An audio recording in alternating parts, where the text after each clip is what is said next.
الحمد لله نحمده ونستعينه ونستغفره ونعوذ بالله من شرور أنفسنا ومن سيئات أعمالنا من يهده الله فلا مضل له ومن يضلله فلا هادي له وأشهد أن لا إله إلا الله وأشهد أن محمدا عبده ورسوله أما بعد فإن خير الحديث كتاب الله وخير الهدي هدي محمد صلى الله عليه وسلم وشر الأمور محدثاتها وكل محدثة بدعة وكل بدعة ضلالة وكل ضلالة في النار. أعوذ بالله من الشيطان الرجيم. بسم الله الرحمن الرحيم. يا أيها الذين آمنوا اتقوا الله حق تقاته ولا تموتن إلا وأنتم مسلمون. يا أيها الناس اتقوا ربكم الذي خلقكم من نفس واحدة وخلق منها زوجها وبث منهما رجالا كثيرا ونساء واتقوا الله الذي تساءلون به والأرحام إن الله كان عليكم رقيبا. يا أيها الذين آمنوا اتقوا الله وقولوا قولا سديدا يصلح لكم أعمالكم ويغفر لكم ذنوبكم ومن يطع الله ورسوله فقد فاز فقد فاز فوزا عظيما. بہت ہی معزز اور محترم میرے محبوب اور عظیم و قدیم شہر آکوٹ کے نہایت ہی معزز باسیوں، ملت کے رہنماؤں اور اس کی ماں اور بہنوں، جماعت اور جمعیت سے متعلق کتاب و سنت کے حقیقی علمبرداروں، قوم اور ملت اور انسانیت اور ملک کے مستقبل کے حقیقی رجال کار، مرد میدان، میرے بہت چھوٹے ننھے منھے عزیزوں اور نونہالوں، اپنی آغوش محبت میں قوم کے نونہالوں کو پالنے والی اور اپنی عزت و حشمت و عفت کی حفاظت کرنے والی میری مائیں اور بہنوں، میرے لیے اپنی اس تاریخی مسجد میں اپنی صوبائی جمعیت اہل حدیث مہاراشٹر کے ذمہ داروں کے ساتھ حاضری ایک بہت ہی سعادت کی بات ہے اور خوشائند بھی. ہماری ضلعی جمعیت اہل حدیث اور شہری جمعیت اہل حدیث کے ذمہ داران کی یہ دلچسپی اور ان سب کی طلب بھی ہماری ہمت کو مہمیز دے رہی ہے. علماء کرام جو یہاں کسی نہ کسی شکل میں کتاب و سنت کی بالادستی اور ایمان و اسلام سے جوڑے رکھنے اور ہم کو ایک بہترین شہری بننے کا صحیح سبق سکھاتے ہیں، ہماری رہنمائی فرماتے ہیں، ان کا وجود اور ان کی رہنمائی ہمارے لیے بہت بڑی خوشی کی بات ہے۔ مساجد کے متولیان اور اس کے ائمہ اور خطبہ ہم سب کی توجہات کے حقیقی مستحق ہیں، جنہوں نے ہم کو دین اور ایمان سے اور خاص طور پر اللہ تعالیٰ کے گھروں مساجد سے جڑے رہنے کا بہت بڑا پروگرام بھی بناتے ہیں اور اس میں اپنا شب و روز صرف کرتے ہیں۔ میں آپ میں سے ہر ایک فرد کا اس مناسبت سے اور دیگر تمام مناسبتیں جو دین اور ایمان اور انسانیت کے حوالے سے پیدا کی جاتی ہیں اور اس کو سر انجام دیا جاتا ہے، میں آپ تمام حضرات کا شکریہ ادا کرتا ہوں۔ بلکہ میں تو یہ عرض کروں گا آپ سے کہ آپ اللہ جل شانہ کا شکریہ ادا کریں، اللہ جل شانہ کے سامنے آنسو بہائیں خوشیوں کے، شکر گزاری کے، جس نے آپ کو بحیثیت امام، بحیثیت خطیب، بحیثیت متولی، بحیثیت مصلی، بحیثیت نمازی، بحیثیت سامع یا اللہ کے راستے میں خرچ کر کے اپنے وقت کو اور اپنے مال کو اس طرح کی مجلسیں سجاتے ہیں اور انسانیت کو اس کا صحیح مقام اس دنیا میں دلانے کے لیے اور آخرت میں سرخروئی کے لیے آپ کو اللہ جل شانہ نے چنا ہے۔ منت منے کہ خدمت سلطان ہمیں کنی، منت ازو شناش کے بخدمت بداشت۔ لوگوں، کیوں تم اس قدر پریشان ہو کہ میرا نام فلاں مجلس میں نہیں آیا، میرا شکریہ نہیں ادا کیا گیا، میری خدمات کو نہیں گنایا گیا، میری قربانیوں کا کوئی صلہ نہیں ملا؟ ایسا مت سوچو، بلکہ تم اللہ جل شانہ کا شکر گزار بنو کہ جس نے تم کو اس کام کے لیے چن لیا تھا۔ سب سے اونچی جگہ پر تمہارا نام بھی آ گیا، تمہارا کام بھی درج ہو گیا۔ فارسی کا جو شعر میں نے پڑھا اس میں کسی نے یہی کہا ہے دنیا کے وزیروں اور کابینہ کے لوگوں سے کہ تم کیوں یہ فخر کرتے ہو کہ بادشاہ کی میں خدمت کرتا ہوں اور ملک کے نظام کو چلانے میں اپنا عقل و دماغ اور سب و روز صرف کرتا ہوں، اس لیے بادشاہ پر میرا احسان ہے کہ سارے کام تو ہم وزیر انجام دیتے ہیں۔ نہیں، ایسا مت کرو، اس بات پر شکریہ ادا کرو بادشاہ کا کہ تم کو اس نے اس لائق سمجھا لاکھوں کروڑوں لوگوں میں سے کہ تم کو یہ مقام دیا کہ تم اس کام کو انجام دے، تو شکر اس کا ادا کرو۔ اللہ جل شانہ جس کے حصے میں یہ دولت عنایت فرماتے ہیں وہ پوری زندگی سجدے میں رہے تو اللہ کا کہ شکریہ نہیں ادا کر سکتا۔ اور یہی فرق ہے ہمارے درمیان، ہمارے اسلاف کے درمیان، صحابہ کرام کے درمیان۔ اللہ کے پیارے رسول صلی اللہ علیہ وسلم کے بارے میں آپ جانتے ہیں کہ کان یذکر اللہ فی شأنہ کلہ، اللہ کے پیارے رسول صلی اللہ علیہ وسلم کے بارے میں آپ کی بیوی بتاتی ہیں، بیویاں آپ کی ایک دو نہیں کئی، اور بہت کم وقت رہتا تھا، اور جو تھوڑا وقت رہتا تھا بہت سی باتیں بتائیں بیویوں نے آپ کی زندگی، گھریلو زندگی کے سلسلے میں، لیکن اس میں ایک بات یہ بھی بتائی کہ کان یذکر اللہ، اللہ جل شانہ کو ہر شان میں، ہر آن میں، یعنی ہر وقت اور ہر لمحے اللہ تعالیٰ کو یاد رکھتے تھے، ذکر سے کبھی خالی نہیں رہا۔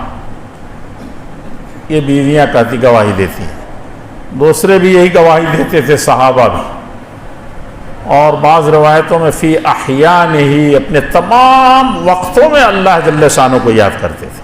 کب آتے تھے صحابہ؟ تو کبھی کبھی 11 بج جاتے تھے عشاء کی نماز میں، 11 بجے سر جھکنے لگتا تھا، کانت تخفق رؤوسہم، ان کے صف میں بیٹھے بیٹھے عشاء کے انتظار میں ان کے سر کبھی ادھر ڈھک جاتا تھا، کبھی ادھر ڈھلک جاتا۔ تب آپ آتے تھے، اور اس کے بعد جب جاتے تھے تو کون سا وقت رہتا تھا کھانے کا، کون سا وقت رہتا تھا سونے کا، کون سا وقت رہتا تھا بیویوں کو پڑھانے کا، کون سا وقت رہتا تھا بچوں کے ساتھ پیش آنے کا، کون سا وقت رہتا تھا گھریلو مسائل اور مشکلات کو سمجھنے اور سوچنے کا۔ اور پھر سورہ مزمل آپ پڑھتے ہیں، اور آپ کی نماز کے بارے میں اہل حدیث حضرات تو سب سے جانتے ہیں رات کی نماز کو، کان یصلی اربعا فلا تسأل عن حسنہن وطولہن ثم اربعا فلا تسأل عن حسنہن وطولہن۔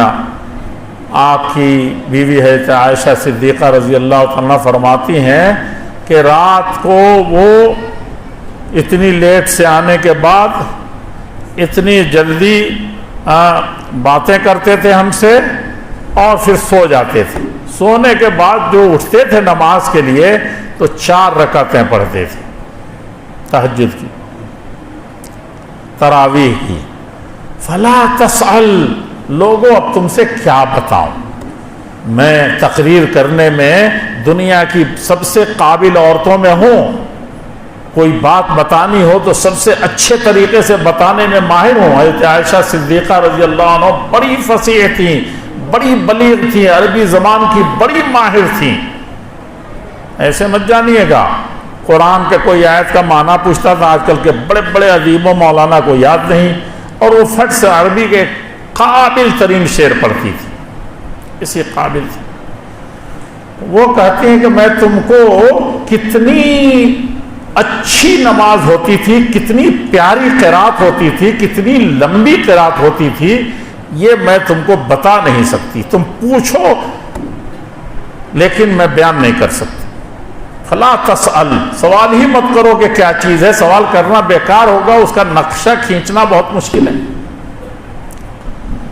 وطولہن، اور وہ لمبی کتنی نماز ہوتی تھی۔ ایک دوسری بیوی بیان فرماتی ہیں کہ آپ تو تھکنے والے آدمی تھے ہی نہیں، پاؤں اور جسم آپ کا بہت مضبوط تھا، کم سے کم 70 پہلوانوں کے برابر تو قوت تھی آپ،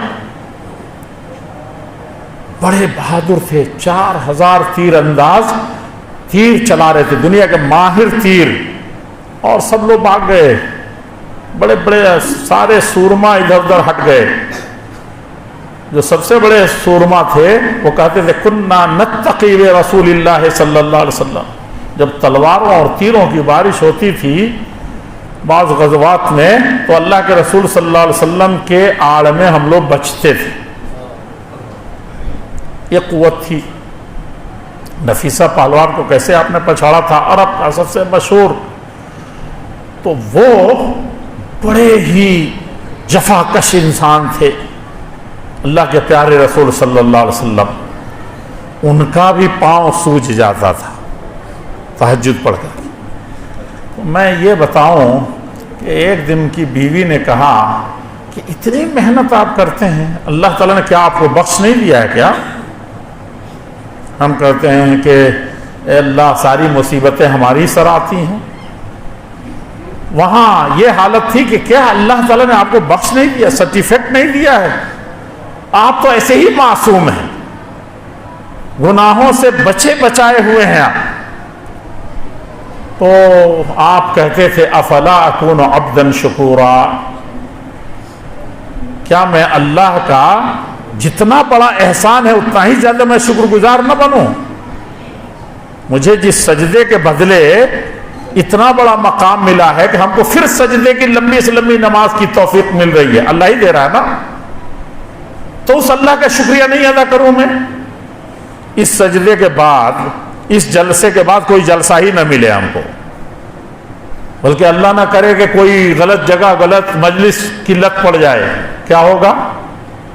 اس سے بھی کوئی بدبخت ہوگا۔ نیکیوں کے بعد بدی کی طرف کوئی چلا جائے، اسلام کے بعد ایمان سے پلٹ جائے، تو اس سے بڑا روئے زمین میں کوئی بدبخت نہیں ہوتا۔ تو میرے عزیزوں، میرے بزرگوں، جب کوئی جلسہ سننے کی، جب کسی مدرسے میں پڑھنے کی، جب کسی دعا درود کی، کسی بھی طریقے سے کوئی بھی توفیق نیکی کی ہو، صدقہ و خیرات کرنے کی، تو کیا کرنا چاہیے؟ آنسو آ جانا چاہیے کہ اللہ تعالیٰ تو نے یہ نیکی ہمارے حصے میں رکھی ہے۔ تیرا کتنا شکریہ ادا کروں. ہم میں سے ایک بڑی خامی ہے کہ اللہ جل شانہ نے فرمایا ہے کہ وَقَلِيلٌ مِّنْ عِبَادِيَ الشُّكُورُ، میرے بندوں میں کتنے ہیں؟ بہت تھوڑے ہیں جو شکریہ ادا کرتے ہیں. تو آج تو اکثریت شکریہ نہیں ادا کرتی. جس کو علم مل گیا، جس کو دولت مل گئی، جس کو عزت تو میں نہیں کہوں گا، جس کو کرسی مل گئی، تو وہ سمجھتا ہے کہ ہم سے زیادہ کوئی قابل نہیں ہے. کسی کو تندرستی حاصل ہو گئی، دوسرے بیمار پڑ رہے ہیں، تو وہ اپنے آپ کو بڑا سمجھتا. کہا کہ لوگ میری طرف دیکھتے ہی نہیں، میرا شکریہ نہیں ادا کرتے. میں نے دولت اچھاوا کرتا ہوں مسجدوں پر، مدرسوں پر، غریبوں پر، میری تعریف نہیں ہو رہی ہے، میرا شکریہ نہیں ادا ہو رہا. تو اکثریت ہم میں سے یہ ہے کہ اللہ کی نعمتوں کو پا کر کے بڑی سی بلڈنگ بناتے ہیں تو اللہ یاد ہی نہیں رہتا ہے. بہت جو نیک ہیں ایسی بلڈنگوں پر ھذا من فضل ربی، نیک جو ہم لوگوں میں سے ہیں وہ بلڈنگ بناتے ہیں تو زیادہ نہیں اتراتے. وہ کیا کرتے ہیں؟ گاڑی گھوڑا خریدتے ہیں تو اس پر فی ذالک فضل اللہ، یہ اللہ کا فضل ہے، اتنا لکھ دیتے ہیں. اس پر بلڈنگ پر بھی لکھ دیتے ہیں. یہ کون سی؟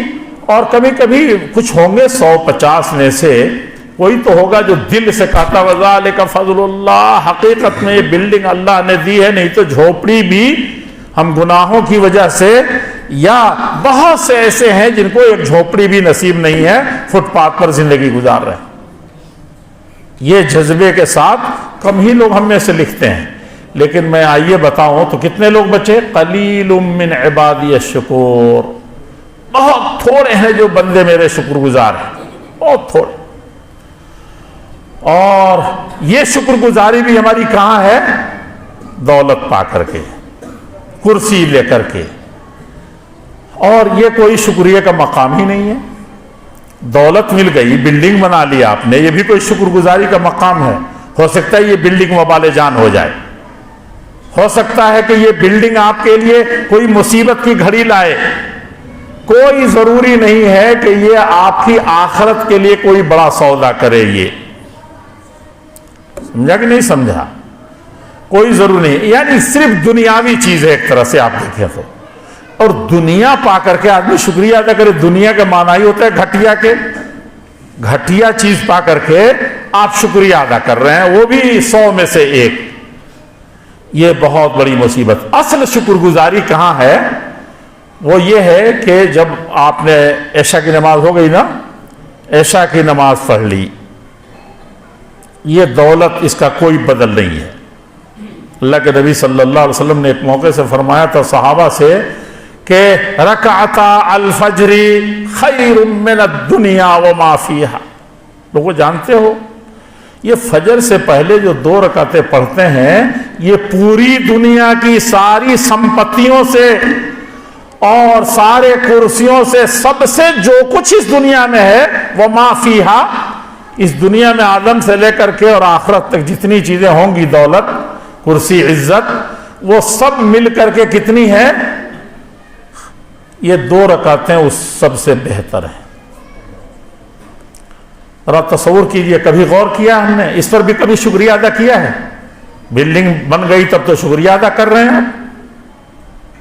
جو دنیاوی چیز ہے جس کا کوئی مچھر کے پر کے برابر بھی نہیں ہے. اللہ کے نبی صلی اللہ علیہ وسلم فرماتے ہیں لو کانت الدنیا تعدل عند اللہ جناح بعوضہ، اگر یہ ساری دنیا مل کر کے ہمیشہ کی جو دنیا جب سے بنی ہے جب تک رہے گی، یہ سب مل کر کے مچھر کے ایک پر کے برابر ہو، اگر اس کی عزت اور قیمت اللہ کے نزدیک مچھر کے پر کے برابر ہوتی، ما سقى اللہ کافرا شربۃ ماء، تو جو اللہ کو بھلا بیٹھے ہیں، جو اللہ کو نہیں مانتے، حی علی الصلاۃ سن کر کے ادھر ادھر چلے جاتے ہیں، تو ایسے نافرمانوں کو میں اس دنیا میں ایک گھونٹ پانی بھی نہیں دیتا. لیکن دنیا اس سے بھی گھٹیا ہے، اس لیے یہاں کا بدلہ لینا ہے، یہاں کا سجانا ہے. یہ تو کہیں کہیں ہماری بھلائی کے لیے کوئی جھٹکا لگتا ہے، کوئی مصیبت آتی ہے، اللہ نہ کرے کوئی زلزلہ آتا ہے، کوئی بیماری ہوتی ہے، تو یہ اللہ تعالیٰ کی طرف سے ایک رحمت ہوتی ہے کہ اب بھی تھوڑا سا جاگو، اللہ کے دین کی، اللہ کے اس نعمت کی قدر کرو. سنبھلو کچھ. یہ تو اللہ تعالیٰ کی طرف سے ایک وارننگ ہوتی ہے. اور جو نیک ہوتے ہیں بہت، جو اس زمانے میں ملتے نہیں، مشکل سے ملتے ہیں، وہ ان کے لیے ایک اللہ تعالیٰ کی طرف سے آزمائش ہوتی ہے. کہنے کا مطلب یہ ہے کہ اصل شکر گزاری کس پر ہے؟ اللہ کی نعمتوں پر. ہمارے پیارے نبی محمد الرسول اللہ صلی اللہ علیہ وسلم مزاج بنائیے، ساری نیکیاں، سارے مسائل حل ہو جائیں گے. اللہ کے نعمتوں کی قدر جان جائیں. اللہ کے پیارے رسول صلی اللہ علیہ وسلم ایسی نماز پڑھتے تھے کہ وہ ایسی دنیا کے سارے ولی مل کر کے نہیں پڑھ سکتے. اس دل سے نہیں، اس خشوع سے نہیں، اس خضوع سے نہیں. اللہ تعالیٰ کی طرف وہ ایسی حاضری نہیں ہو سکتی جو ایسی نماز آپ پڑھتے تھے. آپ سجدے میں جاتے تھے تو آپ کے سینے کے ٹوٹنے کی آواز آتی، رونے کی. روتے تھے تو ایسے لگ رہا تھا کہ ہانڈی کھول رہی ہو، بدبداہٹ کی آواز آ رہی ہو. صحابہ سنتے تھے، ایسی نماز پڑھتے تھے. ان تعبد اللہ کانک تراہ فإن لم تکن تراہ فہو یراک. دوسرے جو کان لہ عزیز کعزیز المرجل، کہا کہ ہاندھی جس طریقے سے کھولتی ہوئی جب تب کرتی ہے، ویسے اللہ کے رسول کے سینے سے رونے کی آواز آتی تھی. صرف آنکھوں سے اور زبان سے نہیں، دل ٹوٹتا تھا اللہ تعالیٰ کی محبت میں، اللہ کے شکرانے میں.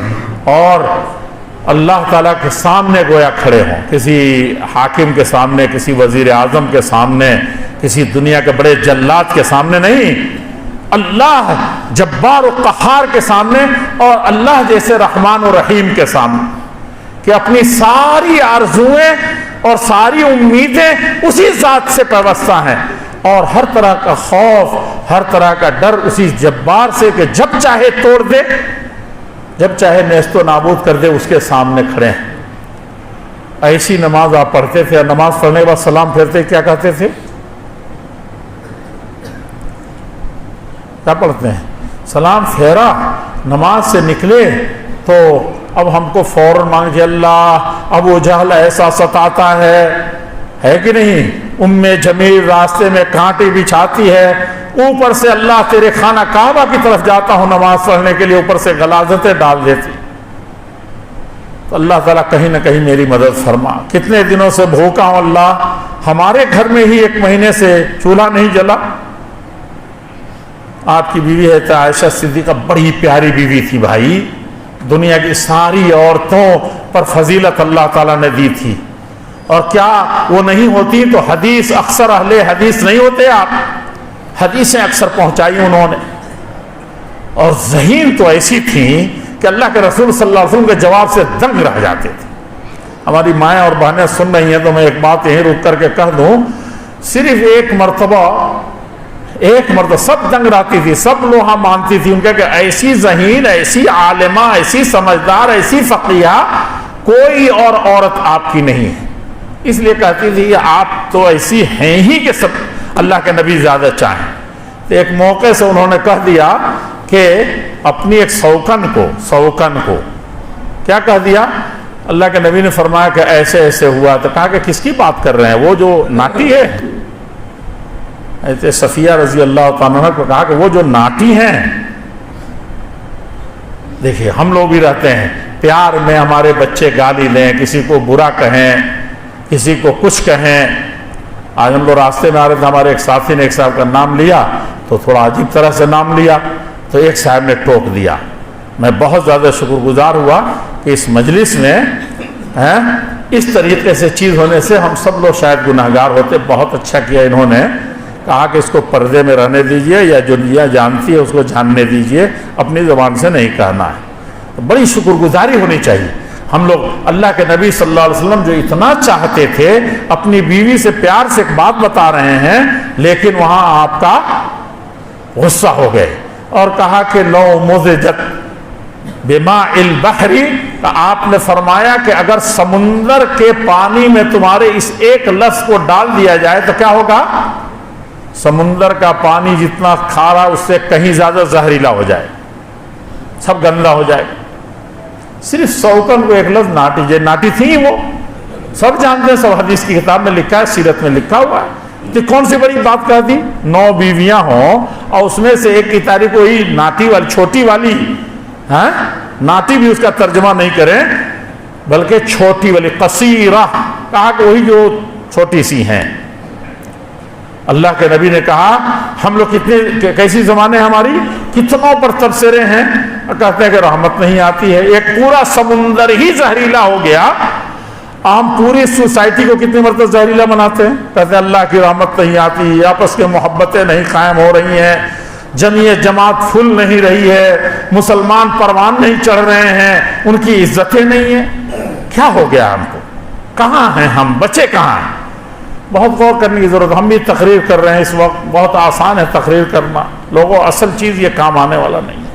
اگر دل میں اس کو رکھا، اس کو عمل کی دنیا میں لائے، ہاں بہت کہیں کہیں پیران فرض مکر کے غیبت میں نہیں ہے اجر ان کے اور مذمت میں زیادہ۔ ہاں کوئی آپ کے ایمان پر ڈاکہ ڈالتا ہے کہ نہیں، کسی کی جان کے لالے پڑ رہے تو وہاں آپ کو اجازت ہے۔ حدیث میں جیسے کوئی ہے کہ کوئی جھوٹا راوی بیان کر رہا ہے، کہنے بھائی وہ حدیث تو ہے نہیں، اللہ کے نبی پہ بہتان ہے، تو یہاں یہ صاف جھوٹ ہے۔ ایسی چند جگہوں کو چھوڑ کر کے بقیہ کہیں بھی کسی کی کسی طرح کی کوئی توہین اور غیبت اور حسد اور کینہ کسی بھی طریقے سے حرام ہے، بہت زیادہ ملحوظ خاطر رکھنے کی ضرورت ہے۔ اللہ کے پیارے رسول صلی اللہ علیہ وسلم اس وقت نماز پڑھ کر کے جب فارغ ہوتے تھے تو کیا کہتے تھے؟ اللہ اکبر، یہ نہیں کہتے سلام پھیر کر کے، اللہ اکبر، اللہ جل شانہ تیری شان بہت اونچی ہے، اکبر تجھ سے بڑا تو کوئی ہے نہیں۔ اور یہ جو ساری مخلوق میں سب سے افضل محمد الرسول اللہ صلی اللہ علیہ وسلم ہیں، جنہوں نے عبادت کا حق ادا اگر ہو سکتا تھا تو حق ادا کرنے والے تھے، کوئی نبی اور ولی اس درجے کی عبادت نہیں کر سکتا تھا کیونکہ اتنا مقام ہی کسی کو نہیں ملا تھا۔ تو ویسی نماز پڑھنے کے بعد اللہ اکبر، اللہ تو بڑا ہے اور ہم تیرا ادنا حق بھی نہیں ادا کر سکتے، ایسی نماز پڑھی ہے جس کو میں نے بتایا۔ اور اس کے بعد استغفر اللہ استغفر اللہ استغفر اللہ، کئی مرتبہ کہتے تھے؟ 3 مرتبہ استغفر اللہ۔ کبھی گناہ کا تصور نہیں ہوتا تھا، معصوم تھے، ایسی نماز پڑھی، اس کے بعد اللہ سے معافی مانگنے کا کیا تک ہے بھائی؟ استغفر اللہ، مجھے معاف فرما دینا، اللہ جل شانہ مجھے بخش دینا، تو بہت بڑا ہے اور میں نے جو کچھ کیا ہے، جو کچھ کرتا ہوں، کوئی لمحہ تو خالی جاتا نہیں تیری یاد سے، لیکن تیرا حق نہیں ادا ہو رہا، یہی کم بڑا معاملہ تو نہیں ہے، اس لیے بخش دے ہم کو۔ اور اس کے بعد کہتے رب اعنی، میرے پروردگار۔ اب دیکھیے اللہ سے لو کیسے لگا رہے ہیں، کیا ماں رب، اے میرے پروردگار، میرے پالنہار، مجھے تو ہی نے پال کر کے، تو ہی نے ہم کو اتنا بڑا بنایا ہے، اور ہم کو جو مقام دیا ساری انسانیت پر، پوری مخلوق پر سب سے افضل بنایا ہے اللہ جل شانہ، تو ہی تو میرا رب ہے، پالنہار ہے۔ جو پالنے والا اس کے سامنے ہم کیا ہیں؟ کچھ نہیں ہے۔ تو اب میری مدد فرما دے، رب اعنی، میری مدد فرما، تو بڑا ہے اور میں چھوٹا۔ تو کیسی مدد فرما؟ اعنی، میری مدد فرما دے۔ خصوصی اعانت چاہیے اللہ تعالیٰ، اعلیٰ ذکر کا، کس چیز کا؟ کہ میری مدد صرف اس کام میں چاہیے کہ میں تیرا ذکر کرتا رہوں، تیری ذکر سے غافل نہ ہوں۔ یہ ہے شکر گزاری، اللہ ذکر و شکر کا، اور ایسی دولت ملی ہے اس کا میں شکریہ ادا کروں بس۔ تو اصل شکر گزاری جب نیکی کی توفیق ہو، دولت اللہ کے راستے میں لٹانے کی ہو، کسی غریب کے کام آنے کی ہو، کسی مصیبت زدہ کو بچانے کی ہو، اور کسی غیر مسلم بھائی کے ساتھ بھلائی کر کے اس کو ایمان سے، اپنے اسلامی اخلاق سے اللہ سے قریب کرنے کا، یہ سب سے بڑا درجہ ہے۔ کنتم خیر امہ، اے محمد الرسول اللہ صلی اللہ علیہ وسلم کی امت، اللہ تعالیٰ فرماتے کنتم، تمہارے بارے میں تو لکھ دیا گیا ہے کہ خیر امہ، تم سب سے بہترین امت۔ کس لیے بڑی امت ہو؟ بڑے اچھے حاجی صاحب، نمازی صاحب کہلاتی ہو، نبی کی امت ہو؟ نہیں، آگے کام بتایا گیا ہے کہ اس امت سب سے بہتر امت تم اس لیے ہو، اخرجت للناس۔ جتنے لوگ قرآن کی تفسیر بیان کیے ہیں وہ سب لوگ یہی کہتے ہیں کہ اس سے مراد ہمارے غیر مسلم بھائی ہیں۔ اخرجت للناس، جتنے غیر مسلم ہوں، جس مذہب کے بھی ماننے والے ہوں، جس دھرم کے بھی ماننے والے ہوں، ان کے لیے اللہ تعالیٰ نے ہم کو پیدا کیا ہے۔ تأمرون بالمعروف، دنیا میں جتنی بھلائی کا، اچھائی کا، ان کی بہتری کا، ان کے اس دنیا میں بھی کامیاب ہونے کا اور آخرت میں بھی کامیاب ہونے کا جو کام اللہ نے بتایا ہے، اس کو بتانے کے لیے تم پیدا کی گئی، اللہ نے تم کو اس لیے برپا کیا ہے۔ وَتَنْحَوْنَ عَنِ الْمُنْكَرِ، اور یہ جو بے حیائی ہے، یہ جو طرح طرح کی مصیبتیں ہیں، برائیاں ہیں، ان سب سے روکنے کے لیے، ان کو بچانے کے لیے آئی ہو تم۔ نہیں بچا رہی ہو تو خیر امت نہیں ہو، بھلائی نہیں پہنچا رہی ہو تو تم خیر امت نہیں ہو۔ یہ بہت ضروری کام ہے۔ امام غزالی رحمۃ اللہ علیہ فرماتے تھے کہ امام غزالی بہت بڑے ایک امام گزرے ہیں، حدیث کے بہت بڑے امام نہیں تھے، لیکن فلسفہ، دین، ایمان کی باتوں کو سمجھانے کے حساب سے بہت گہرا علم رکھتے تھے، سمجھانے کے حساب سے۔ ایک دن رونے لگے، پوری زندگی بڑی پیاری، لوگوں کو دل موہنے والی ان کی کتابیں ہیں، سمجھا کہ نہیں؟ گرچہ اس میں ضعیف حدیثیں بہت ہیں، تو اہل حدیث کوئی پڑھتا ہے، عالم تو پڑھے، بہت فائدہ اٹھا، دوسرے لوگ بہت سی چیزیں ضعیف لے لیتے ہیں، لیکن باتیں سمجھانے کا بڑا ملکہ تھا ان کو۔ فلسفہ دیکھا نا، اقبال نے کہا نا، فلسفہ رہ گیا تلقین غزالی نہ رہی، رہ گئی رسم ازاں روح بلالی نہ رہی، فلسفہ رہ گیا تلقین غزالی نہ رہی۔ کہا کہ اذان تو سب دیتے ہیں، لیکن اصل اذان تو دیتے تھے بلال، ان کی روح میں یہ اذان کے کلمات، اللہ اکبر کہتے تھے تو ان کا وجود دہل جاتا تھا، اللہ کی عظمتوں کے سامنے وہ سب سے بلندی پر چلے جاتے تھے، ایسا اللہ سے ان کو محبت تھی، اللہ کہتے تھے تو سارے دن جھکے چلے آتے تھے، یہ ان کی کیفیت تھی۔ اور جب اشہد ان محمد رسول اللہ کہتے تھے تو رسالت کا ڈنکا دنیا میں بج جاتا تھا، اللہ کے رسول صلی اللہ علیہ وسلم پر فدا اور قربان ہونے کے لیے کتنی مرتبہ قربانیاں دی۔ ہم لوگوں کا ایمان اصل میں بڑا سستا ہے، خاندانی ایمان ہے، خاندانی دولت کے جیسے بہت سارے لوگ قدردان نہیں ہوتے ہیں، ہم لوگوں نے بھی اس ایمان کے ساتھ وہی کی ہے۔ کاش وہ بلال والا جو ایمان تھا، جتنی کٹھنائیوں سے ان کو ملا تھا، تو بلال تو آج کل بلال کے آزان تو رہی نہیں، اب وہ رسم چلا رہا ہے، کیسے کہتے ہیں، ہمارے ایک شیخ الجامعہ تھے، وہ کہتے تھے کہ جو آزان آج مسلمان دیتا ہے، غیر مسلم سنتا ہے، کون مسلمان بھی سنتا ہے تو ایک طرح سے بیزاری ہوتا ہے، عجیب طرح کا آزان دیتے ہیں۔ یعنی 60 سال ہماری زندگی گئی، آزان بھی دینے کا طریقہ ہم نے نہیں سیکھا، اور ڈھونڈتے بھی ہیں تو سب سے کم پیسے والے، چاہے جیسا بھی مؤذن ہی تو ہے، سبحان اللہ، جو ہماری ایمان کا، ہماری غیرت، آزان یعنی لوگوں کو ایمان کی اطلاع دینا، کامیابی کی طرف بلانے کے لیے ہمارا پکارنے والا ایسا ہو تو کیا ہوگا؟ یہ ہماری حالت ہے۔ تو وہ کہتے تھے، تو میں امام سعدی رحمۃ اللہ علیہ کی گر تو قرآن بدی نمت خانی ببری رونق مسلمانی، کہا کہ اگر مسلمانوں یہی آزان دینے کا طریقہ رہا اور یہی قرآن پڑھنے کا طریقہ رہا جیسے ہم پڑھتے ہیں، تو اسلام کی ساری خوبیاں ختم ہو جائیں گی اور کوئی قرآن کی طرف نہیں آئے گا۔ تو بہت ضروری ہے یہ چیز کہ اپنے بچوں کو آذان کا، اپنے بچوں کو قرآن کا اور دین اور ایمان کا اور اسلامی آداب کا، اٹھنے بیٹھنے کا، یہ ساری چیزیں سکھائیں، ایک دوسرے بوڑھے ہوئے تب بھی سیکھیں، یہ بہت ضروری چیز ہے۔ امام غزالی نے، اور فلسفہ رہ گیا، لوگ فلسفہ خوب بیان کر رہے ہیں آج کل، یہ فائدہ ہے، وہ ہے، لیکن غزالی جس طریقے سے، دیکھیے درد مندی سے جو طریقہ بتاتے تھے کہ لوگوں نماز پڑھو تو ایسے اللہ کے لیے پڑھو، روزے رکھو تو ایسے رکھو، کسی مسلمان بھائی کے سامنے جھکتے ہو تو ایسے جھکو، اس کے مرتبے مقام کو ایسے پہچانو۔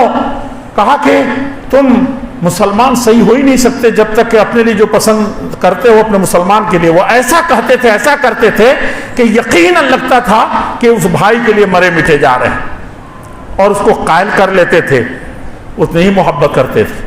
تو فلسفہ تو رہ گیا، فلسفہ تو میں بھی بغیر تقریر کر رہا ہوں، لیکن وہ تعامل، وہ طریقہ، وہ اس کو عملی میدان میں اتار دینا، پریکٹیکل ویسا بن جانا، یہ صرف تلقین غزالی تو نہیں رہی۔ امام غزالی رحمۃ اللہ علیہ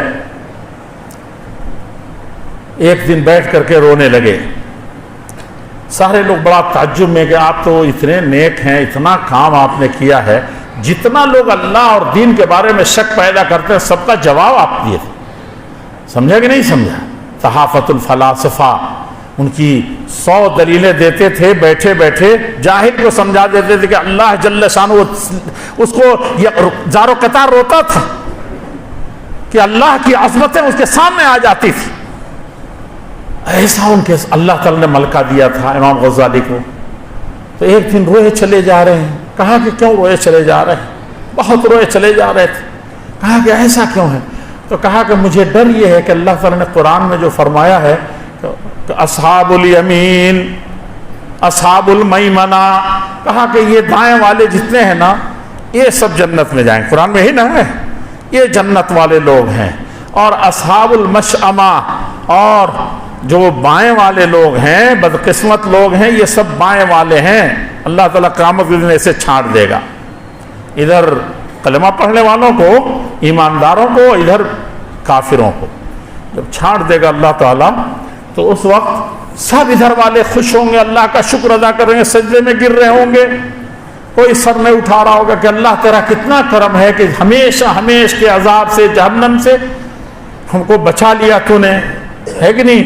خوش ہو رہے ہوں گے، وجوہ یومئذ ناظرہ، کہا کہ ان کے چہرے ایسے دمک رہے ہوں گے کہ کیا کہنا، اس طریقے سے خوش ہوں گے۔ اور دوسرے کیا ہیں؟ وَلَوْ تَرَىٰ إِذِ الْمُجْرِمُونَ نَاكِسُو رُءُوسِهِمْ عِندَ رَبِّهِمْ رَبَّنَا أَبْصَرْنَا وَسَمِعْنَا فَارْجِعْنَا نَعْمَلْ، سر جھکے ہوئے ہوں گے اور تھر تھر کانپ رہے ہوں گے اللہ جل شانہ کے اس عذاب کو دیکھ کر کے، یہ نام اعمال کو دیکھ کر کے۔ تو امام غزالی فرماتے ہیں اسی میں سے مجھے ڈر لگتا ہے کہ بائیں والے کھڑے نہ ہو جائیں، چند کھڑے ہو گئے اور وہ کہیں گے اللہ جل شانہ ہم تجھ کو دیکھنے سے بھی محروم ہیں، تیری رحمتوں سے بھی محروم ہیں، جہنمی ہیں اور ہم کو یہ سزا مل رہی ہے، لیکن رب العزت والجلال تیری دربار میں ایک گہار ہے، میں وہ گہار لگانے چاہتے ہیں ہم لوگ، تو سن لے رب العزت والجلال، یہ تو یوم الفرقان ہے، یہ تو میزان کا دن ہے، اور آج صحیح ترازو قائم ہوگا، انصاف کا دن، تو حقیقت میں مالک یوم الدین اصلی بدلے کا دن ہے، اور ہر چیز سنی جائے گی آج۔ تو ایک فریاد ہے، سن لے رب العزت والجلال، ہم تو جہنم کے لیے طے کر دیے گئے، ہم نے دنیا میں بڑی مصیبتیں سہی، کفر کی زندگی گزاری، کبھی خود ہم بہت زیادہ امن چین سے نہیں رہے، بیٹی تو تھی لیکن بیٹی پہلے دن سے وبال بن گئی تھی، جس دن پیدا ہوئی اور اسی دن ہمارا چہرہ کالا پڑ گیا، ہے کہ نہیں؟ وَإِذَا بُشِّرَ أَحَدُهُم بِالْأُنثَىٰ ظَلَّ وَجْهُهُ مُسْوَدًّا وَهُوَ كَظِيمٌ، کہا کہ کافر کو جو بچی پیدا ہوتی ہے، عرب کے کافروں کو بچی پیدا ہوتی تھی تو ان کا چہرہ جیسے اس کو خوشخبری، جب گھر میں ایک برکت آئی ہے، وہ کیا ہوتا تھا، اس کا چہرہ کالا پڑ جاتا تھا، اور اس قدر وہ ذلت محسوس کرتا تھا، یتوارا من القوم، قوم سے چھپا ہوا پھرتا تھا، کہیں سامنا نہ ہو جائے، کہیں خبر نہ پہنچ گئی ہو کہ بیٹی ہوئی، سمجھا کہ نہیں؟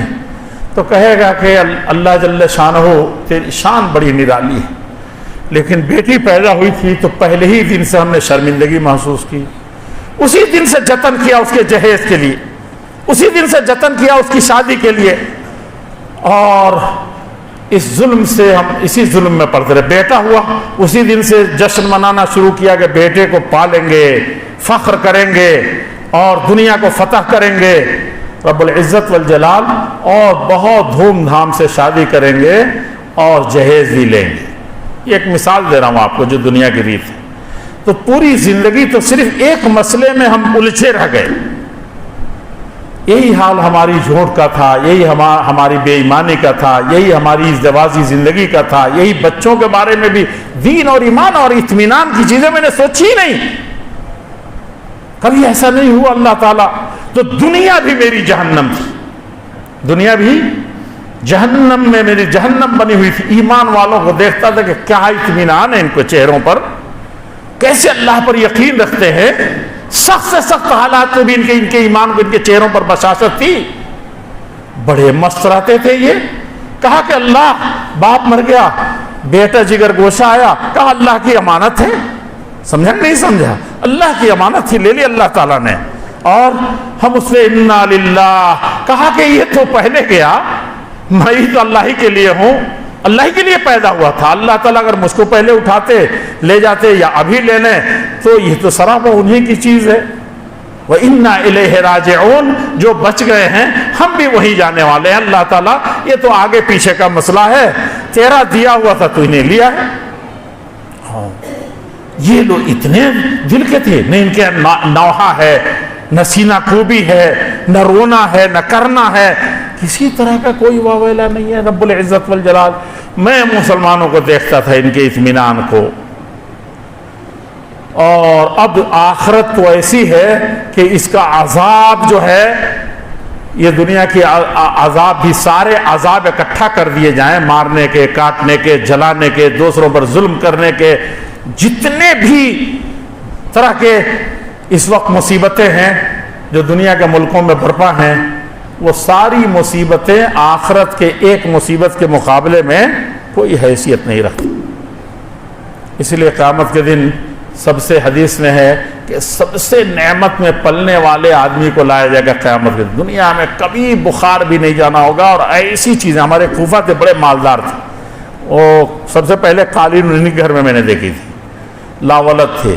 سعودیہ گئے تو میں اس کو مدینہ یونیورسٹی میں کہا کہ آئیے پھوپھا گھماتے ہیں آپ کو, تو لے گئے گھمانے. جیسے ہی ہم لوگ جہاں گاڑی رکتی ہے وہاں لے کر کے گئے تو بہوا ہماری زبان میں, اور مولانا تھے مولانا فیاض صاحب, جنہوں نے دیوان گلشن ہدایت پڑھی ہوگی, جس تحریک کے صلے میں آپ یہاں حدیث نظر آ رہے ہیں, اس تحریک کے خانوادے کے وہ چشم و چراغ تھے. بہت بڑے باپ کے بیٹے اور بہت بڑے نانا کے وہ پوتے تھے مولانا فیاض صاحب. انہی لوگوں یہاں جا کے میں حدیث بنا. میں تو جب آنسو آ جاتا ہے مجھے کہ ان کے کیا ہمارے اوپر احسانات, میں کچھ کر نہیں سکا ان لوگوں کے لیے. تو بہرحال کہنے لگے کہ بابو اپنی زبان میں کہ یہ کیا چیز ہے. پھر میں نے جب تھوڑا سا اندر لے کر کے گیا تو کہتے ہیں کہ اس پر ایسے چلنا ہے, جوتا پہن کے چلنا ہے, یہ کیا چیز ہے. جب اور اوپر لے گیا, پھر وائس چانسلر کے مدینہ یونیورسٹی کے کمرے کے پاس کے لے گیا تو وہ کہتے ہیں کہ کیا دنیا ہے, کیسی کیا چیز ہے یہ. لوگوں, میرے بزرگوں, میرے عزیزوں, میرے دوستوں, یہ کچھ نہیں ہے. قارون اور فرعون اور حامان اور دنیا کے جتنی دولتیں, عزتیں جو کسی کو ملی تھیں, سلیمان علیہ السلام کو بھی تو ملی تھی. اور دیکھ کر کے لگتا تھا کہ ملکہ بلقیس کا قصہ پڑھیے, سورہ نمل میں قرآن پڑھیے تو دنیا کے قصے بھول جائیں گے, ایمان کو تازگی ہوگی اور اللہ کے ہاں سرخروئی ہوں گے. پڑھیے, اس میں لگیے اس کتاب میں. تو اس وقت کہنے کا مطلب ہے کہ سب سے زیادہ دنیا میں جو نعمتوں میں رہا ہوگا, کبھی کچھ نہیں جانا ہوگا, وہ بھی دنیا کی نعمتوں کو دیکھے گا. آخرت کی پہلی نعمت دیکھے گا تو کہے گا یا اللہ, دنیا ہمارے لیے جہنم تھی, کیسی بدبخت دنیا میں تھا اللہ جل شانہ. یہ اصل تو یہ اس کے سامنے یہ دنیا کی جو اتنی اچھی زندگی گزاری تھی, وہ اس دنیا کو عذاب سمجھے گا. اور دنیا میں روئے زمین کی ساری مصیبتیں جس کے حصے میں آئی ہوں گی, وہ کیا ہوگا, ساری مصیبتیں جھیلی اس نے. کون سی مصیبت اس وقت تھی جو نہیں ٹوٹی؟ اشقا, سب سے بدبخت زندگی گزار کر کے گیا. جب آخرت کے عذاب میں اس کو مبتلا ہوگا, پہلے عذاب کا سامنا ہوگا, تو کہے گا رب العزت والجلال, وہ دنیا جو ہر طرح کی ذلیل تھا, مارا جاتا تھا, ستایا جاتا تھا, لوگوں نے مجھے داغا اور جلایا تھا, لوگوں نے مجھے گھروں سے بھگایا تھا, رب العزت والجلال بھوک سے بے ہوش ہو کر کے میں کسی طریقے سے ہوائیں پی کر کے تو نے مجھے زندہ رکھا تھا. ایسی تکلیف کبھی ہم کو نہیں ہوئی ہوگی. رب العزت والجلال, وہ دنیا میرے لیے جنت تھی. یہ آخرت کی یہ صحیح حدیث ہے اللہ کے پیارے رسول صلی اللہ علیہ وسلم. سمجھا کہ نہیں سمجھا؟ یہ ایسی دولت, ایسی جنت انسان کو آخرت کی ملنے والی ہے. آپ سے میں یہ عرض کروں کہ اللہ رب العزت والجلال یہ آخرت کی نعمتیں ان نیک بندوں کے لیے تیار کر رکھا ہے۔ تو امام غزالی رحمۃ اللہ علیہ فرماتے ہیں کہ وہ جب روئے گا دنیا کے عذاب کو کہ رب العزت والجلال ہر طریقے سے ہم دنیا کو عذاب میں ہم نے سہا، دولت رہتے ہوئے بھی ہم کو اطمینان نہیں ہوا، علم رہتے ہوئے بھی اطمینان نہیں ہوا، رب العزت بڑی کرسی ملی اطمینان نہیں ہوا، قارون پچھتائے گا، سب سے زیادہ پچھتائے گا۔ حامان دنیا کا سب سے بڑا انجینئر اور سب سے بڑا پلانر جو آسمان تک پہنچنے کے لیے لگ گیا تھا، وہ سیڑھی بنانے کے لیے اللہ تعالیٰ تک جائیں گے ہم، قارون نے اجازت دے دی۔ میرے عزیزوں، میرے بزرگوں، مجھے صرف آپ سے یہ کہنا ہے کہ امام غزالی کہنے لگے کہ جب اللہ تعالیٰ کے سامنے یہ روئیں گے، گڑ گڑائیں گے یہ کافر، یہ جہنمی، اور کہیں گے کہ رب العزت والجلال ابھی آخرت میں بھی ہم لوگ اصلی گھر میں بھی آئے، تو یہاں بھی ہمیشہ ہمارے ساتھ یہی ہے، لیکن ایک ہی گہار ہے، ایک ہی شکایت رب العزت والجلال، وہ سن لیتا ہوں کہ یہ جن کو جنت کی سرٹیفکیٹ ملا ہے، جشن منا رہے ہیں، یہ جو امانت تو نے ان کو دی تھی ایمان کی، اخلاق کی، دین کی، نمازوں کی، اور سادہ اسلام کی سادگی کی، شادی بیاہ سے لے کے ہر معاملے میں، یہ تو دنیا ہی میں بڑے اطمینان سے تھے، لیکن اس امانت میں انہوں نے خیانت کی تھی رب العزت والجلال۔ کنتم خیر امہ، آپ نے کہا تھا کہ تم سب سے بہترین امت ہو، آج آپ نے اور بہتر بنا دیا، لیکن انہوں نے جو سب سے بڑی خیانت تھی، اخرجت للناس، لوگوں کو اس امانت کو پہنچانے کے لیے، لا الہ الا اللہ، اس کو پہنچانے کے، ہم تک بتانے کے لیے انہوں نے ہم کو نہیں پہنچایا تھا۔ تو یہ بتائیے کہ جو 1 روپیہ کی خیانت کرتا ہے، خائن مشہور ہو جاتا ہے کہ نہیں ہو جاتا ہے؟ ایک لفظ میں کوئی خیانت کرے، ہماری اس تقریر کو جا کر کے آپ دوسرے طریقے سے بیان کریں، کہیں کہ نہیں یہ تو ایسے کہہ رہے تھے، ہمارے ٹون کو بدل دیں، تو کیا ہوگا؟ یہ خیانت ہے۔ زبان کی بھی خیانت بہت بڑی خیانت ہوتی ہے، آنکھ کی بھی خیانت بہت بڑی خیانت ہوتی ہے، کسی طرح کی خیانت ہمارے معاشرے میں عام طور پر مال دولت کی خیانت بہت بڑی خیانت مانی جاتی ہے، 1 روپیے میں کرے۔ اور روئے زمین کی سب سے انا عرضنا الامانۃ علی السماوات والارض، اس دین اور ایمان اور قرآن کی امانت اللہ جل شانہ نے آپ کے حصے میں رکھی تھی، اور امانت کھانے کے لیے دی جاتی ہے۔ آپ کے پاس امانت رکھی جائے تو آپ کھا جائیں گے، نہیں اس کی تو گٹھری بھی کھول دیں گے امانت کی، نہیں جیسے پہنچانی تھی اس کو صرف ایسے کر دیں گے تب بھی خائن کہلائیں گے۔ اور یہاں پورا کا پورا ہضم کر کے اس ایمان کو ان بھائیوں تک پہنچایا نہیں، اس دین اور اخلاق کو پہنچایا نہیں جو اخلاق آپ کو دیا گیا تھا۔ اللہ کے نبی تو کہتے تھے بُعِثْتُ لِأُتَمِّمَ مَكَارِمَ الْأَخْلَاقِ، سارے نبی آئے، ساری امتیں آئیں، اخلاق اور آداب اور ایک دوسرے کے بڑوں کی عزت، چھوٹوں پر رحم، اور ساری انسانیت کے ساتھ یہ برتاؤ، ساری مخلوقات کے ساتھ یہ برتاؤ۔ رب العزت والجلال ہم تو اس لیے بھیجا گیا ہوں کہ اس اخلاق کو پورا کر دوں، اور اس پورا کو امت محمدیہ کو یعنی ہم لوگوں کو ملا، اس میں بھی اہل حدیث حضرات کو ملا، کیونکہ بالکل اوریجنل چیز قرآن اور حدیث ملی۔ ان کے اخلاق کے بارے میں کوئی انگلی اٹھا دے، ان کے زبان کے بارے میں کوئی انگلی اٹھا دے، ان کے سوسائٹی کی طرف کسی کی انگلی اٹھ جائے، تو یقین جانیے کہ ہم وہ اللہ تعالیٰ کی طرف سے جو ہم کو کہا گیا کہ تم ہی گواہ بنا کر کے پیش کیے جاؤ گے، ساری امتوں پر گواہ بنائے جاؤ گے تم، اب دنیا ہمارے اوپر گواہی انگلی اٹھائے گی، گواہی دے گی۔ تو امام غزالی کہتے ہیں کہ ہم کو ڈر ہے کہ یہ جو سب سے بڑی خیانت کا جب انکشاف ہوگا تو اللہ جل شانہ کا غضب ایسا نہ ہو کہ بھڑک اٹھے اور وہ کہے کہ ان کو ادھر لے آؤ، ادھر سے جہنم کا راستہ سیدھا ہے، اور ان کو ادھر لے آؤ کیونکہ یہ معذور ہیں، ان کو اسلام نہیں پہنچا، ان کو ایمان نہیں پہنچا، ان کو اخلاق نہیں پہنچا جو اللہ نے محمد رسول اللہ صلی اللہ علیہ وسلم کو دے کر کے بھیجا تھا، اس کے مجرم یہ ہیں۔ وہ اسی فکر میں مرتے تھے، سمجھا کہ نہیں سمجھا؟ تو ایک اہل حدیث کی، ایک ایمان والے کی اگر یہ فکر ہے تو حقیقت میں دنیا، ورنہ تقریریں کرنے سے، تقریریں سنانے سے ٹھیک ہے، اس سے ایمان تازہ ہوتا ہے، لیکن ہم کیا اپنے لیے ہم نے کر کے کیا آج سے حاصل کیا ہے، یہ ہم کو غور کرنے کی ضرورت ہے اور اعتراف کرنے کی ضرورت ہے ہم کو کہ جو قیامت میں تو سب فاعترفنا بذنوبنا، اور کہیں ہے کہ فاعترفوا بذنبہم، اپنے اپنے گناہوں کا اعتراف تو سب کریں گے. فرق صرف اتنا سا ہے کہ میں آپ سے کہہ دوں، فرق اتنا ہے کہ آج میں نے اس بچے کے ساتھ زیادتی کر دی ہے تو اس سے معافی مانگنے میں بہت شرم آ رہی ہے. اس کے ابا کے سامنے معافی مانگ لیا، کیا میری عزت رہ جائے گی؟ ان سے معافی مانگ لی 5 آدمیوں کے سامنے، اکیلے میں نہیں مانگتے، اکیلے میں میں اس سے میرا سر نیچے ہو جائے گا. بھائی زیادتی ہوئی ہے. ایک پیسے کا فرق پڑا تھا، ایک زبان کا فرق پڑا تھا، ایک ادنا حق کا، بھائی کا، بہن کا، بہنوں کا حصہ، بیٹیوں کے حقوق، اس میں سے کسی بھی کافر اور مسلم کسی کا بھی کوئی فرق نہیں ہے. اس سے ہم نے معافی مانگ لی، اکیلے میں جا کے معافی مانگ لی، ہو سکتا ہے خوش ہو جائے، وہ معاف کر دے گا. کوئی شرمندگی ایک آدمی کے سامنے، شرمندگی کیا ہے؟ آپ کو تو دولت مل رہی ہے بھائی، آپ کے اوپر اتنی بڑی مصیبت آئی ہے، ٹل رہی ہے، تو شرمانے کے موقع ہو کہ خوش ہونے کا موقع ہے.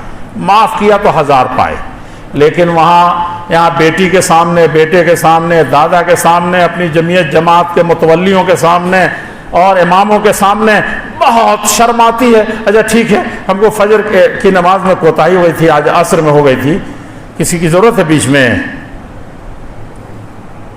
بس آنکھ سے آنسو آئے، اللہ تعالیٰ یہ کوتاہی ہو گئی مجھ سے ظہر میں، ہے کہ نہیں؟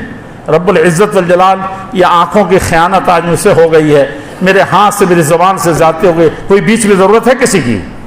اللہ جل شانہ معاف کرتے ہیں.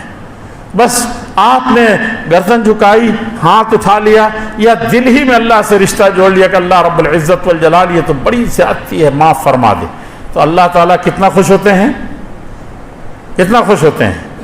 کسی کی جان نکل رہی ہو اور اس وقت جان لوٹ آئے، جتنا خوش نہیں ہوتا، اور خوش ہو کر کے کہتا ہے اے اللہ میری جان چلی گئی تھی، ندی میں ڈوب گیا تھا، کوئی بچانے والا، کوئی دیکھنے والا نہیں تھا، لیکن تو نے کس فرشتے کو بھیج دیا کہ ہم ساحل پر لگ گئے، ہم کو تو مچھلی ہی نے اسے مارا کہ میں باہر چلا آیا. ہے کہ نہیں؟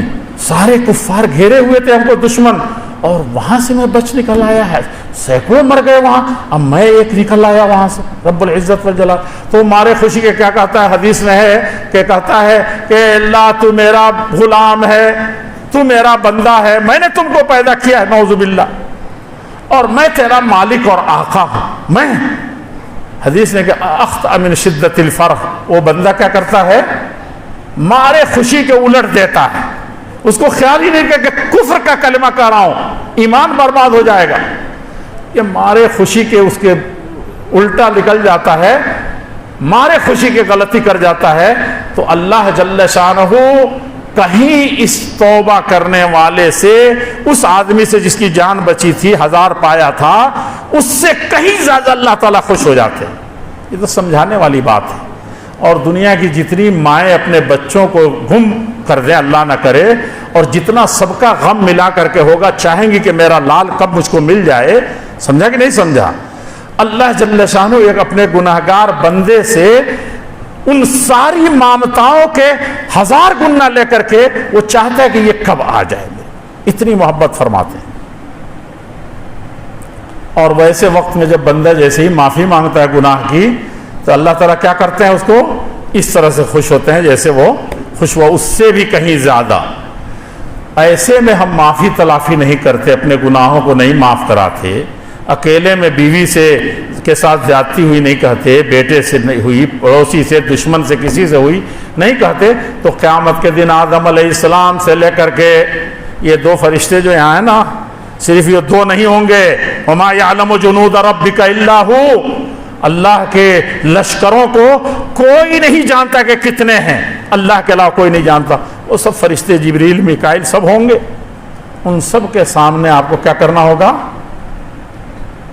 جب اس وقت اعتراف ہر آدمی کرے گا، فاعترفوا بذنبہم فاعترفنا بذنوبنا ولو تری اذ المجرمون، مجرم لوگ سر جھکائے ہوئے، روتے ہوئے، گڑ گڑاتے ہوئے اللہ سے دہائی دیں گے کہ اللہ جل شانہ فرجع ابصرنا وسمعنا، کھلی آنکھوں سے اپنے گناہوں کو دیکھ رہے ہیں اور سب کچھ سمجھ میں آ گیا ہے، تھوڑی دیر کے لیے دنیا میں لوٹا دے، اب تیرا ہو کر کے رہیں گے.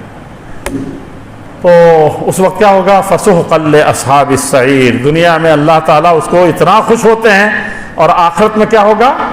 کہ جہنم میں جانا ہے. میرے عزیزوں، میرے بزرگوں، ہم لوگ اپنے اللہ تعالیٰ کی جو دین اور ایمان اور قرآن ہے اس کو مانیں، اعتراف کریں. اس کا عظمت بیٹھائیں، اور اس میں جتنی ایمان کی باتیں ہیں، اخلاق کی باتیں ہیں، ان سب کو مانیں، اعتراف کریں۔ اعتراف کرنے کا مطلب زبانی جمع خرچ نہیں، عمل کریں، اور جتنی برائیاں ہیں، جتنے گناہ کے کام، اعتراف کریں کہ یہ سب سے بری چیزیں، اس سے بچیں۔ یہ حقیقی اعتراف ہے اس دنیا کے اندر، وہی بچیں گے۔ اور پھر اس کے بعد جن بندوں کو اللہ نے خوبی دی ہے، کوئی اسی طرح کا مقام مرتبہ دیا، اس کو پہچانیں، اور پہچان کر کے ان کے ساتھ ویسے ہی برتاؤ کریں۔ جو لوگ خراب ہیں ان کی خرابیوں کو جان کر کے ان پر پردہ پوشی کریں، اس کو دور کرنے کی کوشش کریں، یہ اعتراف ہے۔ اور اس سب کے اعتراف کے بعد دنیا میں اپنے گناہوں کے اللہ جل شانہ سے اعتراف کریں کہ رب العزت والجلال۔ خاص طور پر میں عرض کروں گا آخر میں کہ جماعتی زندگی میں، جماعت، یہ جمعیت بنا دیا آپ نے اور اعتراف نہیں ہے، مسجد کا متولی بنا دیا، اسی دن سے ٹانگ کھینچنا شروع کیا، ایک ایک چیز نوٹ کر کے رکھ رہے ہیں، یہ تو نہیں ہوا ان کے زمانے میں، یہ کام تو نہیں ہوا، ایسے نہیں ہوا، امام بنا دیا۔ اب صرف امام صاحب کی کتنی خوبیاں کبھی نہیں، محلے کے سرپنچ بنا دیا، مکھیا بنا دیا، ایم ایل اے بنا دیا، اسی دن سے صرف آپ اب ایک چیز پیچھے پڑے ہوئے ہیں۔ حالانکہ فرض ہے کہ اس کے ایک ایک اچھے کام میں آپ جان لڑائیں، ہاتھ نہ بٹائیں، جان لڑائیں، اور جتنی خراب چیزیں اس کو اکیلے میں جا کر کے لکھ کر کے دیں کہ اگلا الیکشن کا نہ یاد دلائیں۔ کہا کہ ان بندوں کے حقوق ہیں، اللہ کے سامنے بھی جواب دینا ہے، اور آئندہ بھی آپ قوم کے سامنے جائیں گے، ہم تو آپ کو آگے دیکھنا چاہتے ہیں، یہ طریقہ ہے۔ اور اتنا بھی نہیں کر سکیں، نہ ہو ہمارے بس کی بات نہیں اس کے پاس پہنچنا، تو رات کے اندھیرے میں اس کے لیے دعا کریں۔ میں تو اکثر یہی کہتا ہوں کہ اہل حدیث کا وتیرہ یہی رہا ہے، ایک حدیث پر عمل کرنے کے لیے 3 بادشاہوں نے صبح و شام کوڑے مارے اہل حدیثوں کے امام کو، اور بے ہوش ہو جاتے تھے، لے آ کے پھینک دیتے تھے، جیل میں پھینک دیتے تھے، اور پھر ان کو لا کر کے مارتے تھے۔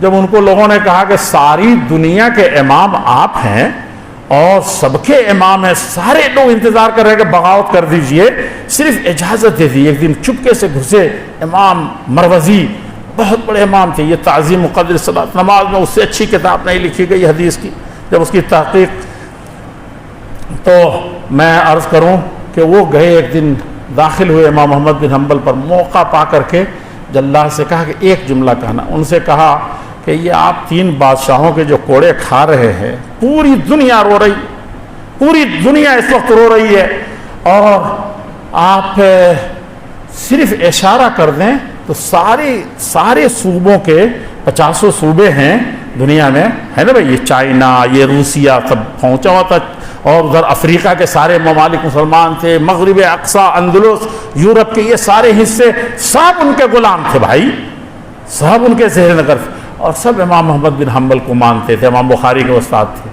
تو کہا کہ اشارے کے لوگ، دیکھیے لوگ کتنا ڈسپلن ہے، ایک چیز کہیں ہوتی ہے وہ وہاں سے فتنہ شروع تھا، ابھی یہ والے بولے ہی نہیں، کرسی پر جو بیٹھا ہے بولا نہیں، دوسرے فتنہ، یہ زیادتی ہو رہی ہے، یہ ظلم ہو رہا ہے، ایسے ہو رہا ہے۔ میں نے تو دیکھا ہے اس جماعت کو، جو اللہ والوں کی جماعت تھی، پاکڑ کانفرنس میں مولانا 16 ملکوں کے علماء تھے، 16 ملکوں کے، امریکہ سے لے کر کے دنیا کے کہاں کہاں کے لوگ تھے، اور میں نے وہاں دیکھا، ویسا مجمع میں نے نہیں دیکھا دنیا میں۔ بڑے بڑے مجمع سنتے تھے ہم، جیپ پر لے کر کے گھوم کے بھی سارے مجمع کو گھوم نہیں سکے تھے، 8 کلومیٹر میں صرف وہ لوگوں کے بیٹھنے کی جگہیں تھی۔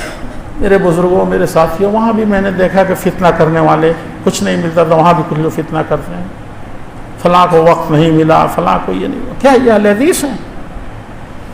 بہت بڑا امام محمد بن حنبل میں ایک آدمی نہیں تھا جو فتنہ کرنے کے لیے کھڑا ہو کے اس ظلم کے خلاف ہم کھڑا ہوتے، دعائیں کرتے تھے، وہ کرتے تھے۔ امام مروزی آئے، بڑے دبدبے کے آدمی تھے، بڑے عالم تھے، میں نے کتاب نہیں بتائی، جو اس کتاب کو پڑھ لے گا اس کو جنت یہی مل جائے گی، ایسی پیاری کتاب ہے، تعظیم مقدسات، 2 جلدوں میں۔ وہ گئے اور کہا کہ صرف آپ تھوڑی سی اجازت دے دیں، ظلم کی انتہا ہو گئی ہے، تاکہ لوگ کھڑے ہو جائیں اس ظلم کے خلاف۔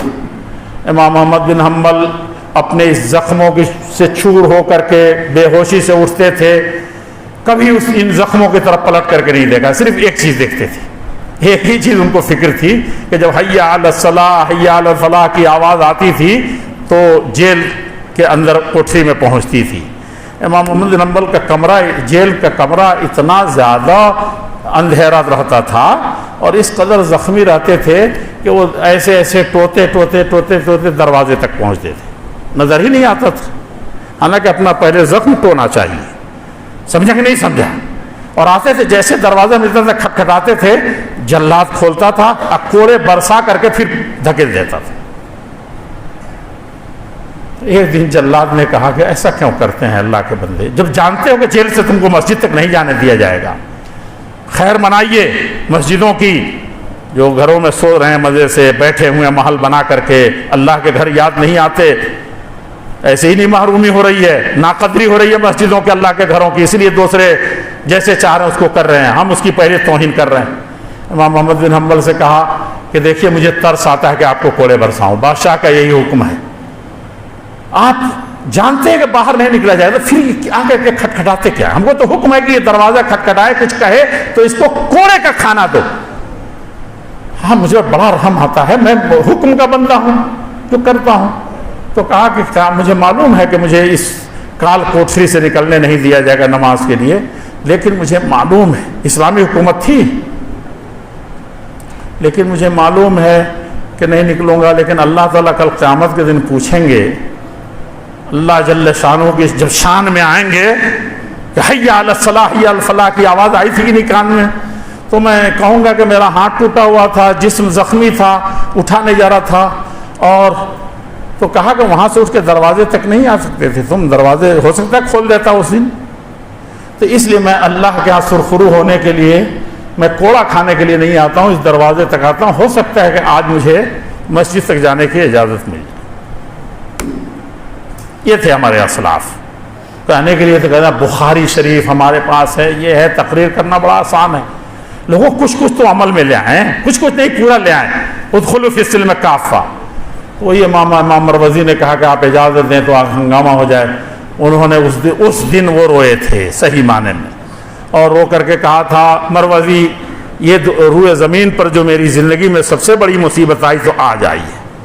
ایک حدیث کو میں پھیلا نہیں سکا پورے طریقے سے، ابھی میری جان میں سانس آ رہی ہے اور وہ حدیث ابھی پھیلی نہیں، مانی نہیں گئی، تب تک تم اس کے نام پر ایک اتنا بڑا اسلامی حکومت میں فتنہ پیدا کرو گی. حدیث کے نام پر فتنہ. ہمارے علماء سمجھیں، ہمارے ذمہ داران سمجھیں، ہماری عوام سمجھے کہاں جا رہے ہیں ہم لوگ. جمعیت جماعت کے جھگڑے ہیں، تماشے ہیں. میں تو 20 سالوں سے جس طریقے سے یقیناً اللہ تعالیٰ نے، میں جامعہ سلفیہ میں تھا، میں اپنے کسی عمل پر نہیں پچھتاتا ہوں، لیکن اس پر ضرور کبھی کبھی پچھتاوا ہوتا ہے کہ وہاں تھے تو اللہ تعالیٰ نے کیا مقام دیا تھا. مقام تو خیر کوئی چیز ہے ہی نہیں. مقام کیا چیز؟ مقام کا مطلب یہ ہے کہ جہاں قیام تھا وہاں ہم حدیث پڑھاتے تھے، قرآن پڑھاتے تھے اور بہت سا کام انجام دیتے تھے. میں آج کل سوچتا ہوں کہ اتنا کیسے لکھ لیتے تھے، اتنا کیسے پڑھ لیتے تھے، اتنا کیسے تبلیغ کر لیتے تھے، اتنے مناظرے کیسے کر لیتے تھے، اور اتنے جمعہ میں اور اتنے شہروں کا کیرلا سے لے کر کے اور سعودی عرب اور دنیا کی یہ ملکوں کے دورے اور جامعہ سلفیہ بنارس کی نمائندگی کیسے کر لیتے تھے. مجھے تعجب ہوتا ہے. سمجھا کہ نہیں سمجھا؟ لیکن یہاں آ کر کے صرف اسی طرح کے مسائل، جہاں جاؤ جیسے جاؤ یہی سب مسائل سننے کو ملتے ہیں. آپ کے صوبے میں بڑی آزمائشوں سے گزرنا پڑا. میری خواہش ہوتی ہے کہ 24 گھنٹہ، کل ہی کوئی بتا رہا تھا ہمارے ساتھیوں میں سے کہ ہم کرناٹکا کا 16 گھنٹہ 24 گھنٹے بعد سفر میں آپ بھی تھے. اور جس کا ایک بات میں بھول جاؤں گا، ہمارے امام صاحب نے جو ذکر کیا ہے کہ سعودیہ کا سب سے بڑا ایوارڈ حدیث کا، وہ مجھ کو نہیں ملا تھا. وہ جو ایوارڈ دیا جاتا ہے حدیث کا، سب سے بڑا ایوارڈ دنیا کا سب سے بڑا ایوارڈ دیا جاتا ہے، اس کی جو کمیٹی پاس کرتے ہیں چند لوگ، اس میں پاس کرنے والوں میں اس کا ممبر ہوں. میں اہل اولیاء اس کی ہائی کمیٹی کا ممبر ہوں. مجھے وہ ایوارڈ نہیں ملتا ہے، وہ ایوارڈ ہم لوگ دیتے ہیں، ہم لوگ قلم سے دیا جاتا ہے. وہ غلط فہمی نہیں ہونی چاہیے. کہنے کا مطلب یہ ہے کہ 16 گھنٹے ہم لوگ سفر کرتے تھے کہ ہر صوبے میں پہنچیں، ہر ضلع میں پہنچیں. سمجھا کہ نہیں سمجھا؟ اور آپ سے پوچھئے کہ اس 84 سالہ زندگی میں ابھی 10 مریض ہونے کے باوجود جو آپ کے صوبے کے اس وقت قائم مقام امیر ہیں، جو عمارت کا یہاں امیر کی حیثیت سے کام کر رہے وکیل پرویز صاحب، یہ کس طریقے سے اس وقت کولہے کی ہڈی پوری ٹوٹی ہوئی واکر سے چل رہے تھے، لیکن دیکھیے اللہ تعالیٰ جب چلنا شروع کیا تو اب چھڑی پکڑ کر کے ماشاءاللہ یہ 4 گھنٹے ایک بیٹھے سفر کر رہے ہیں۔ اللہ تعالیٰ ہمت دیں، یہ زندگی 2 روز کی ہے، اور اس ہمت سے کام لیں، اور کسی طرح کا مسئلہ نہ بنے، اپنے بھائیوں کے لیے دعائیں کریں، ان کے سدھار، ان میں کوئی کمی دیکھتے ہیں تو نصیحت کریں اخیرے میں، اور کم سے کم امام احمد بن حنبل کی طرح کوئی فتنہ نہ بننے دیں، حدیث کے نام پر، قرآن کے نام پر، اہل حدیث کے نام پر، کسی بھی نام پر۔ ہم تو ایک غیر قوم کے ساتھ جیتے ہیں، ہمارے اخلاق سے، ہماری ساری سے اس کو فتح ہونا چاہیے۔ اور امام محمد بن حنبل رحمۃ اللہ علیہ کی آخری چیز کہہ دوں کہ وہ کہتے تھے کہ میری زندگی میں اگر ایک ہی دعا کے بارے میں اگر پتہ ہوتا کہ اللہ جل شانہ میری ایک ہی دعا قبول کریں گے صرف، اور کوئی دعا قبول نہیں ہوگی، لیکن مجھے علم ہو جائے ایک دعا کی، تو اس دعا کو میں خالص اپنے بادشاہ کے لیے، اپنے حاکم کے لیے دعا کروں گا، سمجھا کہ نہیں، معتصم کے لیے دعا کروں گا جو صبح شام مجھے کوڑے مارتا ہے، حدیث بھی نہیں مانتا، حدیث سناتا ہوں تو کوڑے مارتا، کہتا کہ اس کو چھوڑو، میں کہتا ہوں کہ اس کو کیسے چھوڑوں، حدیث ہے کہ نہیں، کوئی قرآن کی آیت اس کے خلاف بتائیے، حدیث میں چھوڑ دوں۔ تو میں وہ دعا اپنے بچوں کے لیے نہیں، اپنے جنت کے لیے نہیں، اپنے جہنم کے لیے نہیں، جنت میں سمجھتا ہوں کہ اس حاکم کے سدھار کے لیے میں دعا کروں۔ تو یہ اہل حدیثوں کا شیوا رہا ہے ہمیشہ، اور اسی لیے انہوں نے دنیا میں بڑے بڑے کام انجام دیے، امن و شانتی کا سارا پروانہ۔ ارے آپ کے علاقے کے مہاراشٹر کے اصل تھے شاید وہ شیوراج پاٹل، جب وہ آئے تھے، ہمارے خازن صاحب موجود تھے، سب لوگ مرکزی جمعیت کے وہ خازن ہیں، تو وہ چند چیزیں اہل حدیثوں کی تاریخ سنائی، ان کا طریقہ سنایا، تو کہا کہ مولانا آج سے سرٹیفکٹ ہے، یہ بورڈ ادھر لگا ہوا تھا، بار بار پیچھے گھوم کر کے، اس وقت ہوم منسٹر تھے انڈیا کے، بار بار کہتے تھے کہ مدرسے، اسلامی مدرسے دہشت گردی کا اڈا نہیں ہو سکتے، یہ مانوتا کے کیندر ہیں، سمجھا کہ نہیں سمجھا؟ تو اخلاق پیش کی، انہوں نے صرف کہانی سنی، قرآن و حدیث کی باتیں سنی، اس کی بنیاد پر یہ اعلان کیا۔ جب ہم لوگوں نے مولانا مقیم صاحب، اللہ ان کو غریق رحمت کرے، نائب ناظم تھے، جب انہوں نے کہا کہ ان کے ہم لوگ گئے تھے تو ہم نے یہ دیا تھا، اہل حدیث پر دہشت گردی کا الزام کسی بدبخت نے لگایا تھا، ٹائمز آف انڈیا نے لکھ دیا تھا، تو ہم لوگ لے کر کے گئے تھے ان کے پاس، تو ہم نے ہندی قرآن دیا ان کو، تو انہوں نے جانتے کیا کہا اتنے لوگوں میں، جہاں 23 اسٹیٹ کے لوگ تھے اپنے کمپلیکس میں، اہل حدیث کمپلیکس میں، وہاں کہا انہوں نے، جب میں نے کہا کہ آپ ہوم منسٹر ہیں، بتائیے کہ دہشت گردی اس وقت بہت پنپ رہی ہے، ظلم بہت پنپ رہا ہے، آپس میں ایک دوسرے پر کیسے اس پر روک لگایا جائے، آپ کا حکومت کا فارمولہ کیا، بتائیے اس مجمع کے سامنے، میڈیا کے سامنے۔ تو انہوں نے کہا کہ آپ لوگ جب گئے تھے تو اس وقت آپ نے قرآن دیا تھا، اسی قرآن کو گھر گھر پہنچائیے، انسان بنائیے، اس وقت دہشت گردی بھی ختم ہوگی، آتنکواد بھی ختم ہوگا، اور انسانیت امن و چین سے رہے گی اس کتاب کی وجہ سے۔ اور ہم پڑھ کر کے بھی اپنے بچوں کو دہشت سے نہیں، اپنے مدرسوں کو نہیں، اپنے مسجدوں کو نہیں، اپنے پڑوسیوں کو نہیں، اللہ تعالیٰ کے ہاں کار فرخرو ہوں گے۔ ہم کو باتیں کچھ دوسری طرح کی جمعیت جماعت سے متعلق کہنی تھی، لیکن میں اس وقت اب صرف شکریہ آپ کا ادا کروں گا۔